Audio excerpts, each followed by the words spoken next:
నిద్రపోయే ముందు 11 మాటలు శివనామం చెప్పి పడుకోమని చెప్తారు.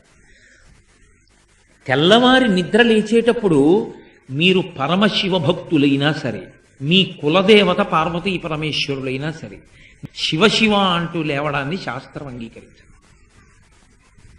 శాస్త్రమే. శివుడు కేశవుడు రెండని నేను అంటలేదు, కానీ దేని స్థితి దాందే అంతే.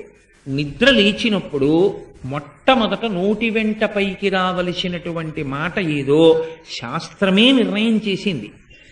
ఇంకా వేరొక మాట ఏదీ నోటి వెంట రాకూడదు. మొట్టమొదట తెలివి రాగానే రావలసిన మాట ఒక్కటే, అది 3 మార్లు పలికి లేవాలి మనసం మించేని. శ్రీహరి శ్రీహరి శ్రీహరి అన్నారు.